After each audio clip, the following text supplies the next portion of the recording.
Yeah. Well, I knew when it started raining at your house because I checked in on the Blowfish game, even though Kevin is not even there. But yeah, well, I knew when it started raining at your house because I better quit, take you off speaker. All right. Because I checked in on the Blowfish game, even. All right, let me take you off speakers, Susie. Now, there we go. Because it was echoing, but they were starting to put the tarp out one time when I checked, and I thought, okay, it's raining at your house. Right then, so I quickly got a shower because I didn't know what was going to happen. They kept saying afternoon and evening, and I got a shower between 7:30. I don't want to get in the shower out of your room and have to get out. Oh no, no. Being in a shower in a storm is not a good thing. Yeah,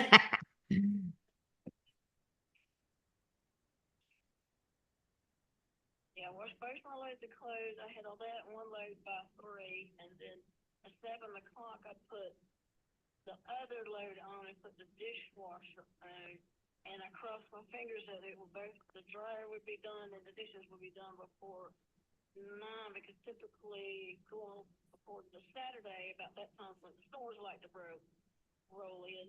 So I did by the skin of my teeth get both of that done before all that happened. Yeah. Well, we have Sherry and we have Pastor Stephen. Hey, we get more people. Yep. And I am glowing because I'm at Kevin and Kelly's still, and we'll be here through Saturday night.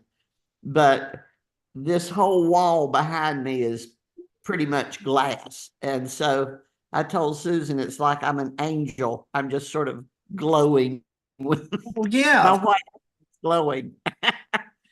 Mm.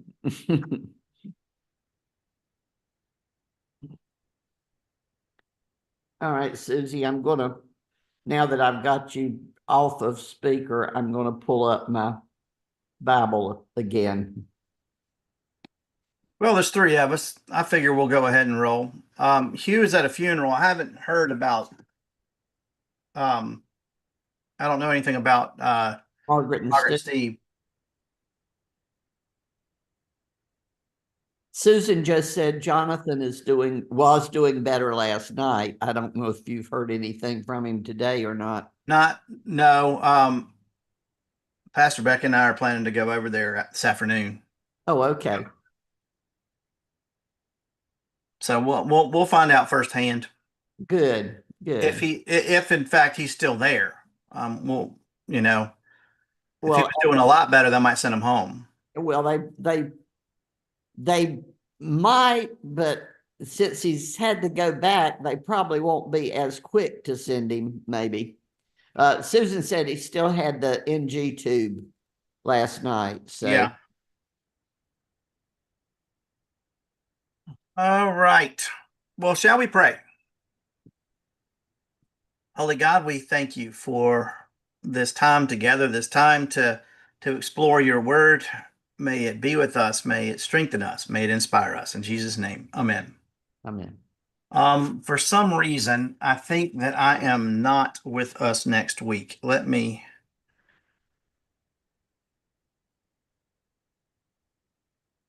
Yeah, well, there is a funeral that I will be attending at noon. And so, yeah, probably not. Right. Um, I don't know if Diane, I don't know if you know Sherry Kimball or knew Sherry Kimball Yeah. or Perry. Yeah. Yeah, Sherry died over the weekend. Oh, I had not heard that. And I was really close with she and Perry, or with Perry and her, when I was at Pilgrim. Right. And, their daughter, Lexanne, is the vice president of the Synod, and she and I are good friends too. Well, and obviously, since you were good friends with her, you would know that their children were the same age as my children. Yeah.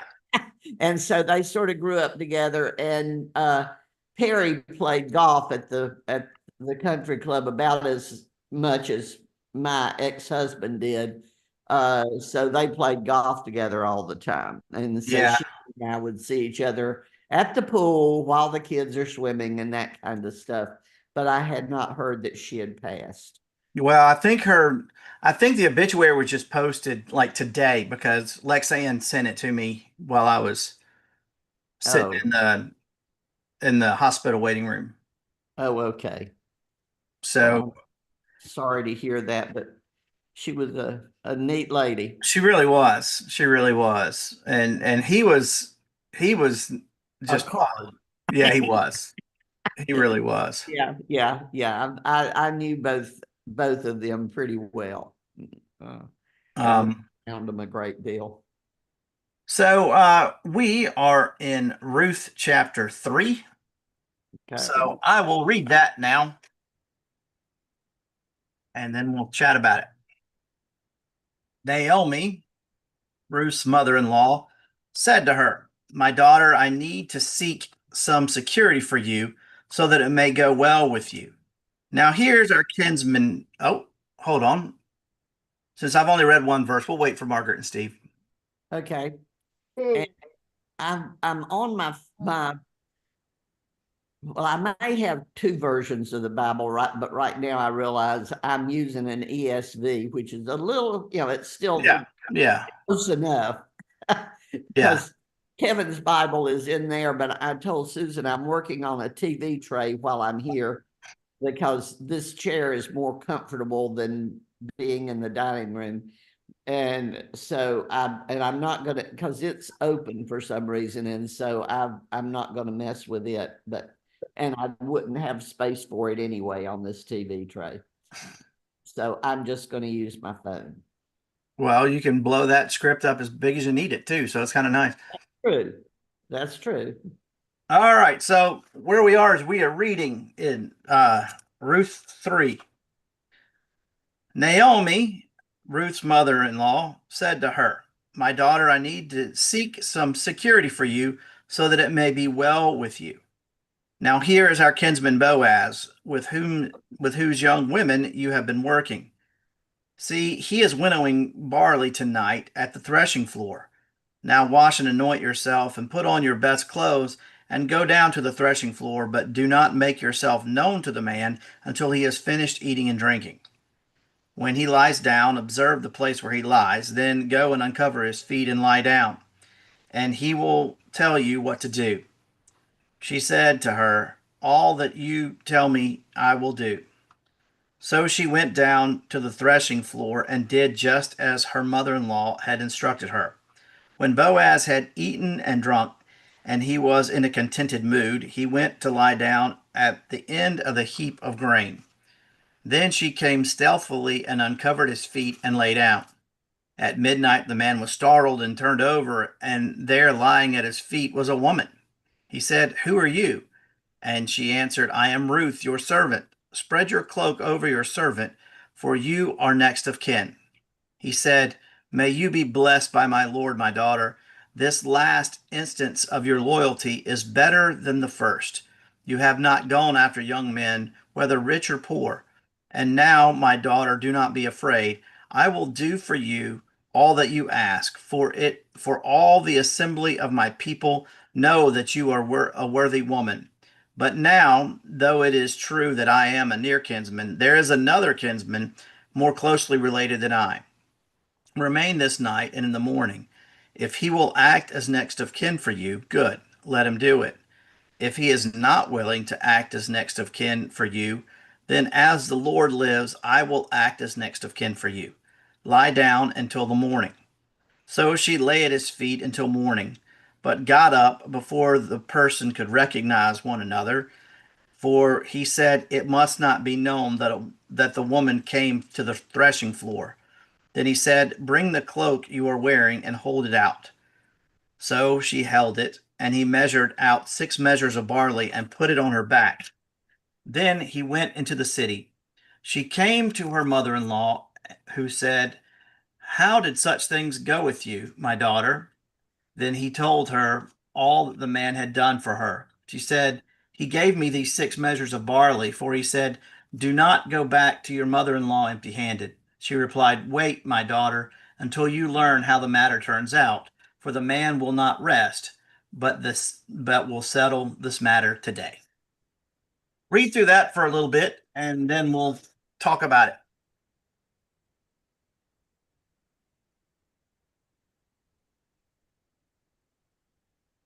All right.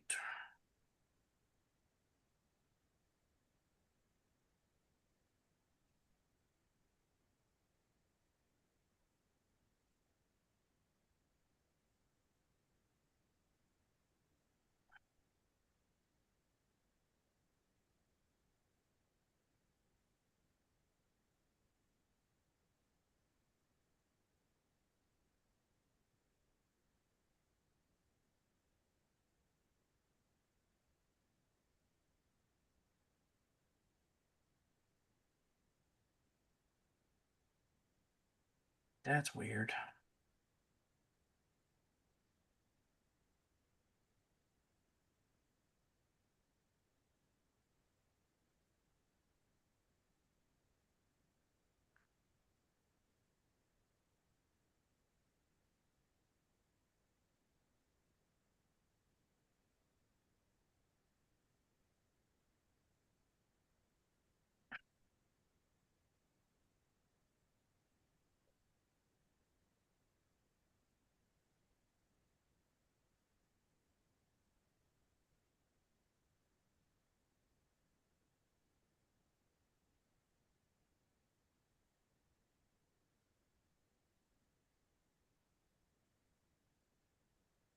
I'm actually trying to look up a question here.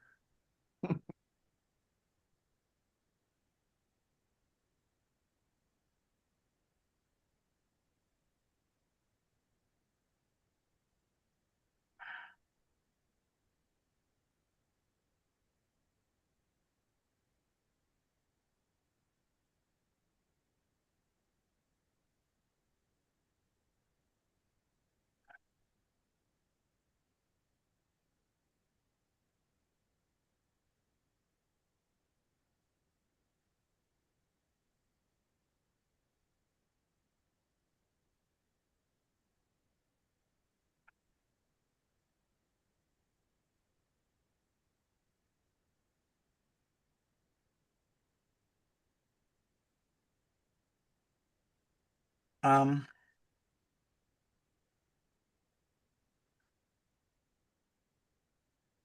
I'm not sure that it answers the question that I want, but is there anything that jumps out to y'all that you're like, or questions about? Well, they have some strange habits, apparently. Because I can't imagine my mother telling me to do that in the middle of the night. Yeah. Um,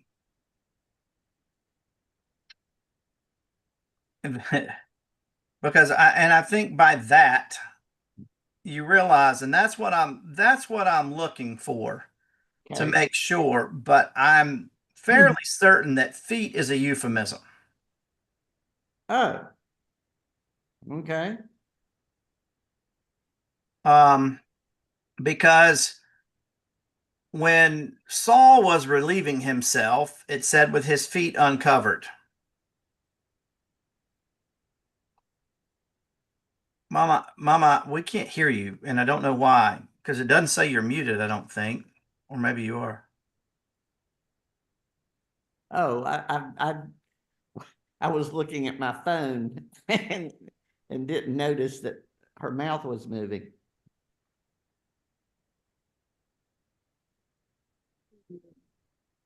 Go to the bottom left of your screen next to the microphone that's moving, and click the little up arrow next to it.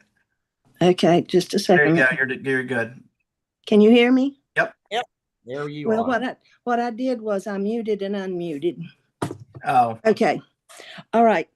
In the Lutheran Study Bible, It has notes, and it says for chapter 3, verse 4, go and uncover his feet. In Hebrew, the word for foot is often used to refer to a man's sexual organs, and thus original hearers of this story would have heard a double meaning. Ruth is making a bold move by lying next to Boaz. Is that what you were looking for, Stephen? Yes, ma'am. Yes, ma'am. Even more so. which I mean, yeah, that's what she was telling her to do. Well, I can't imagine my mother telling me to do that. No, Mine no, wouldn't. no. Yeah, I certainly wouldn't be telling my daughters to do that. No, you wouldn't. That's really a little off-putting. But different culture, different times. And like he talks about how honorable she was. And I guess because for one, she wasn't throwing herself at the first man that came along. Right. So I guess he didn't see himself as a catch. Yeah. And what she was doing was for him and her was honoring the tradition of being with Naomi's family. Right. The next kinsman, instead of just going for whoever, like to take care of her. Right. And that's the honor that apparently Ruth was. And again, in some ways, it's sort of, I hate the fact that they changed it to feet. Yeah. Because, I mean, that's not what she did. No. I mean, just because it can be translated feet, we know that it has a double meaning, and we know the meaning that because she uncovered his feet. So, Yeah. What's the big deal? yeah, wow. I mean, it's not like they were covering their feet all the time. They wore sandals. It's. Yeah. I'm trying to get to the message to see if I can find out what they. Oh, I promise you, they have feet. You think they have feet too? Well, it's the message is from more somewhat conservative. It's somewhat conservative. Okay. Well, I can't change it on my. Hang on, I'll do it. I can't change it on my phone. I can on my iPad, but I don't want to.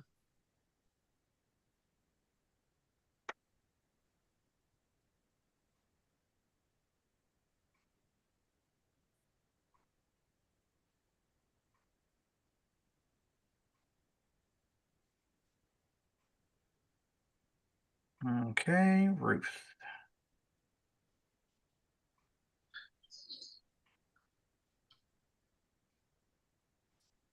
Lie down at his feet and tell him so that he knows that you are available to him for marriage.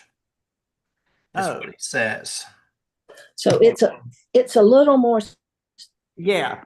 specific, but not totally. Right. Right. Well, it tells you what its meaning is for her purpose. Yeah. his feet. Yeah. To let him know that she's available for marriage. Yeah. But I mean,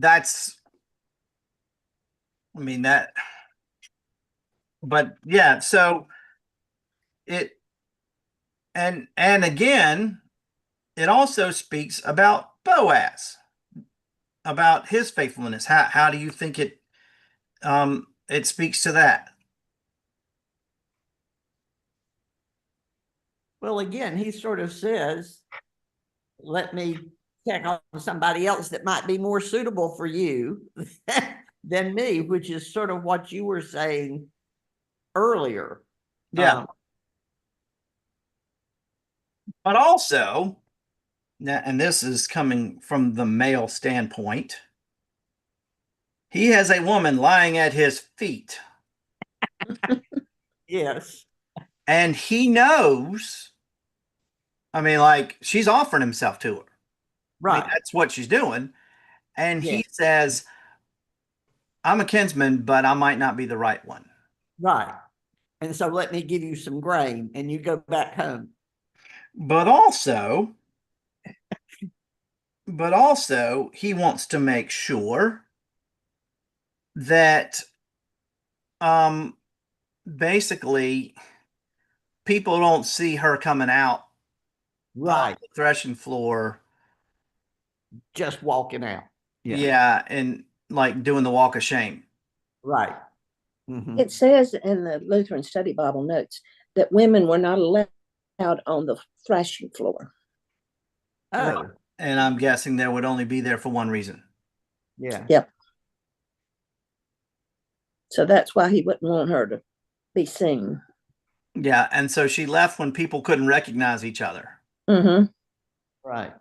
which, I mean, doesn't make a lot of sense to us, because, well, we have street lights, car lights, lights, and there would have been a time of day there when if you go outside, it's probably just light enough that you can see where you're going, but just dark enough that nobody can tell who anybody is.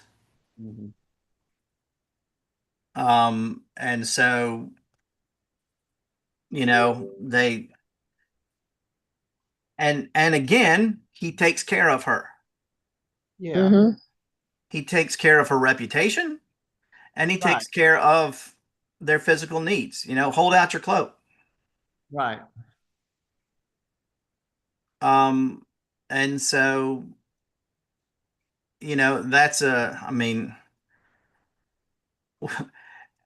but I do find it interesting knowing the way that there are so many people that read the Bible that look at it differently than we do.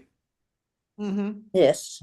Um, that what they do is they what am I trying to say here? When they do these things, they read it very conservatively. And here's the story. Naomi says, go to him, make him known that you're available to marry. And so what she does is she goes and lies at his feet, and says to him, spread your cloak over me. Let me get in your sleeping bag with you. Right. Right? Mm-hmm. Basically, have sex with me. And I wonder how these evangelical conservative churches would read and understand this. Well, they would say she was lying at his feet and she was cold, so he covered her while she was lying at his feet Yeah, to keep her warm. to keep her warm. Doesn't that sound right? Yeah, and it also makes no sense. No. I mean, it literally makes no sense at all, because it's like, oh, well, hey, why are you at my feet? I guess I should marry you. Oh, and by the way, it says the barley, the amount he gave was probably the marriage price. Which he gave to her regardless, though. Yeah, but sort of as an engagement present, in just Well, in case. Yeah, maybe a just in case, but maybe Sort of like earnest money if you're buying a house. I like that. That one's good. but you can't return barley.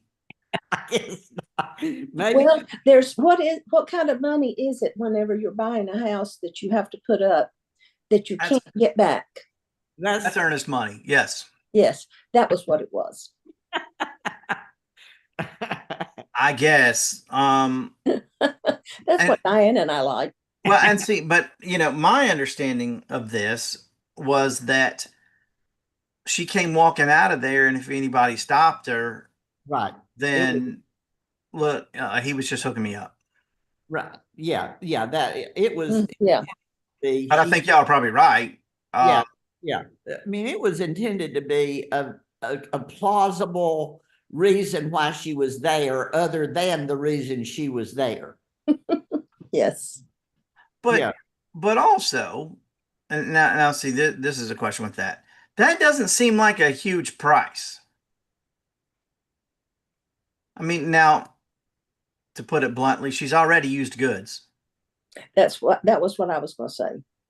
Um, and so I mean, maybe the price had gone down, but he was wealthy. You know, I mean, one would assume because he's the landowner here, he's got servants. Um, and so that's just, I mean,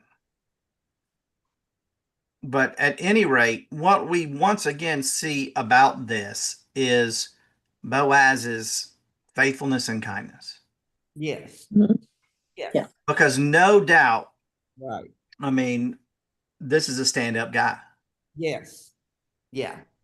And let's be honest, Ruth is also sort of prostituting herself to care for Naomi.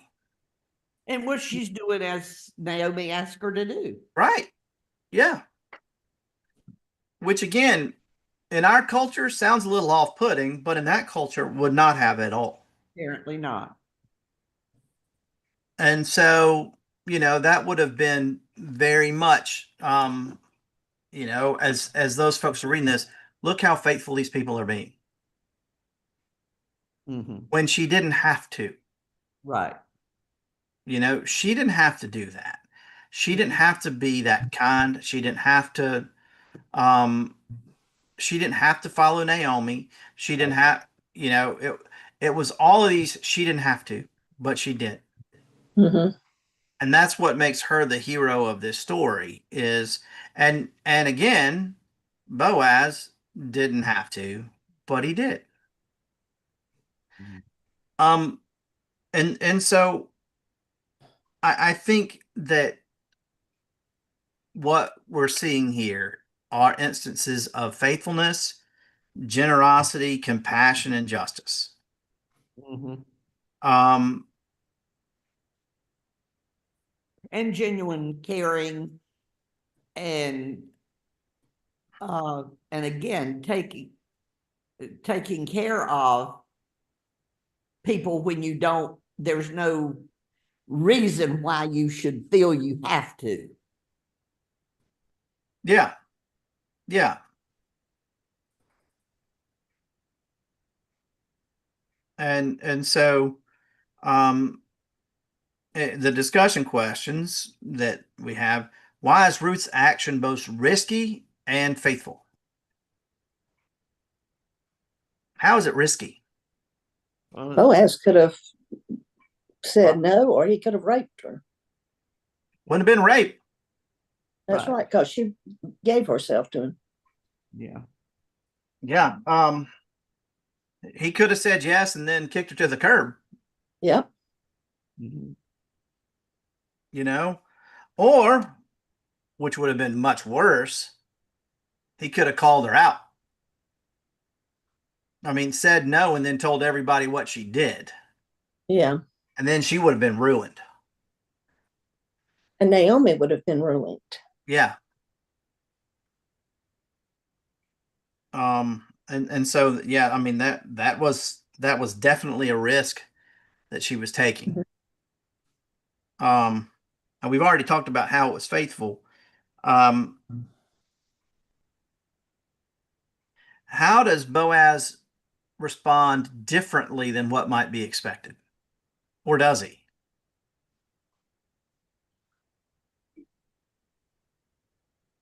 Well, he responds that he might not be the nearest relative, but he'll check to see if the nearest relative wants her.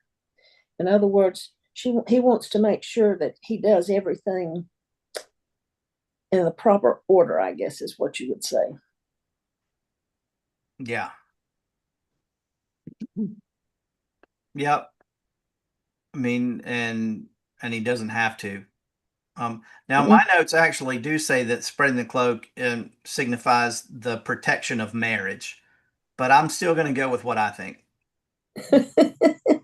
I think it was an invitation into the sleeping bag. Um, you know, I like your explanation better. It makes more sense. it does. I mean, given the other euphemism, it makes a lot more sense because otherwise she's proposing to him. Hmm. I mean, because let's be honest, she could have come up to him in the light of day and said, by law, you're supposed to marry me because you're next to kin. Yeah. Well, and that's what I was going to say, because I mean, I don't know all, all the let's say the customs and the Legalities of it all. yeah, but I watched a Hallmark movie that talked about the levirate marriage, and it basically is that when a husband dies, the next of kin is supposed to marry his widow. Yeah. And I think it was called levirate marriage. I don't Yes. remember. It's the levirate law. Yes. Okay, all right. So what Hallmark movie was talking like? Let me out something Leah. I don't care about the name. What was the plot? Well, the plot was the fact that this two brothers, one of them is a rabbi. He passes away. He is in a relationship with somebody else, and then all of a sudden he thinks he's supposed to marry his brother's widow because the Oh, they're Orthodox Jews? yes, yes. I'm not sure that they still do that. No, they don't. I mean, that's what then this whole story says is we really don't practice this anymore, but you need to do X, Y, Z just to follow the rules. But And he ends up falling in love with the sister-in-law anyway? yes, he does. That's it. Because it's a Hallmark I movie. love Yes. Hallmark movies. Hallmark movie. Yeah, they're not at all predictable. No, but it's a feel. They're always feel good movies. Yeah, And but always at Christmas. yeah, but no, it wasn't Christmas. So Hanukkah, obviously. They do them all year round, Stephen. Yeah, I know. But it seems like they like to set most of them at Christmas.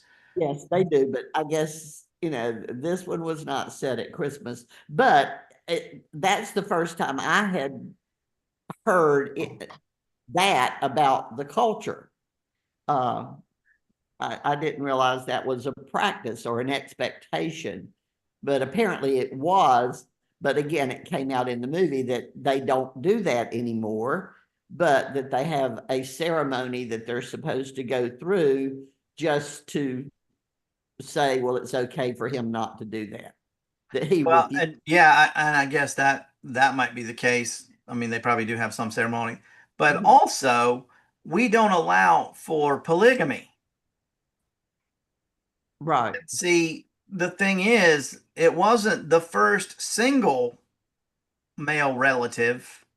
Oh, It okay. was the closest relative Oh, okay. See, I did. because I mean they had multiple wives, Oh, right. That's and true. so it was basically because widows could not fend for themselves. Right. And they were expected to take care of widows and children. Widows and orphans, yep. Because who couldn't work. I mean, now there were, I guess, certain ways that they could work. I mean, other than prostitution, because every once in a while you'll hear about some woman that like was a dealer in fine silks or things like Yeah. that. But I think by and large that was not the case. Right. That was the exception, not the rule. Yeah. And so, they I mean that was how it was. And now what I didn't realize is that it even extended outside the immediate family. Because Oh. that being the case, you know, Yeah, would there ever be a widow? yeah. Hmm. Or at a certain age, is it not mandated anymore? Yeah. I mean, because why wasn't anybody marrying Naomi? I bet you're right. After a certain age. Probably childbearing age would be my Yeah. guess. And she had had children. Grown children. Yeah. Right. So, Ruth had not. right. That's right. Well, and also Ruth had zero children, so she did also had no way of, Right. like, even if she raised her son. Right. She didn't have a child to take care of her. Exactly. And see, and that's one of the things that makes Ruth significant, was because A, it wasn't her mother, but B, she was a female. She had no obligation to watch after Naomi, Right. Right. legal Yeah. or otherwise. Had she been Naomi's son, Yeah. Mhm. I mean, she would have had, I mean, that's the expectation, is right. that the son takes care of the mother. Are you going to take care of me, Steve? I'm pretty sure you got yourself taken care of. I mean, if need be, you wouldn't be difficult. I mean, you'd never be home. But again, John lives 5 minutes away. We'll go with that one. Mhm. You know, that level of expectation, I was not raised with that expectation. So No. I realize it's different in other families, but it was never that way in mine. So, or even in y'all, like even up a generation, it wasn't. Right. I Yeah. mean, like, because no one was expected to take care of my grandparents either. Never an expectation. Well, but we did. I mean, we took Well, them you to. did, but not like, no one moved them into their home. Nobody. No. No. I mean, but yeah, I mean, that way, yeah, of course we'll take care of you, Mom, and we'll make sure that that somebody is taking care of you. And again, I don't know that it was the expectation, but that was the case in my family. Because when my mother's father passed away, actually before my grandmother knew she was expecting a baby. And so my mother lived with my grandmother her whole life. And then when my mother got married and mother and daddy built their house, they moved my grandmother in and never asked her if she wanted to go or anything. They just moved her in. It was just the assumption. And then she lived with my mother and daddy her whole life. Yeah, no. But again, I don't know that it was an expectation that anybody in the whole community says, well, Walter's expected to do this, because I Yeah. mean, he was not her son, he was her son-in-law. But so I don't think anybody else expected it, but I mean, it was sort of a given as far as mother and daddy were concerned. Automatic child care. Yep. Yeah. Because I'm guessing your grandmother half raised you then. Yes, she did. She did. Did your mother work? Not until I was in middle school. Was she a teacher? She was a lunchroom manager at the school. I hear lunchroom managers are good people. They are. Is that right, Margaret? That's right. Yes. So, and like, basically to close this out, because this is sort of a shorter chapter, but what you have is, again, they get back together at the end to debrief. Tell me what happened. Yeah. And some instructions are given. Just hang tight, because he's the kind of guy who'll take care of this today. Right. Not tomorrow, like today. And in the next scene, what we'll see is they go right to they'll go right into the city gate, which is where, if you remember, Naomi pronounced that she was no longer Naomi, she was Mara. Mm-hmm. So it's the total. We'll see the total reversal of this, and how once again God is acting just through the normal everyday lives of people. Faithful choices can lead to God's bigger plans. So, any questions or comments about this? Now, before y'all got here, Margaret and Steve, we will not meet next week. I'm attending a funeral. Did y'all know Sherry or Perry Kimball? Yeah. Sherry died over the weekend, and they were members at Pilgrim. I was pretty close with, but their daughter is the vice president of the synod, Lexington Graves, and she and I are friends, and so I intend to attend that funeral. I know who Lexani is. I know who she is. I don't know her. Yeah, well, and he was on the county zoning committee. Some board. Yeah, Yeah, he was a plumber, I think. I never knew what he. I mean, but it was shocking to me. But he did, like, I think he was like a plumber, but he, like, in the community. yeah, and was that a member of the country club and things like that, which you wouldn't expect from a plumber. But apparently he knew how to run a business, or I'm guessing Sherry knew how to run a business, because that woman, she had it together. Mm-hmm.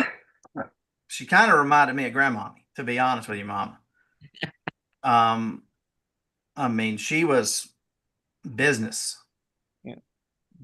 And smart lady. But anyway, if there's nothing else, I don't have anything else for chapter 3, but we'll meet again in a couple weeks and finish it up. Okay.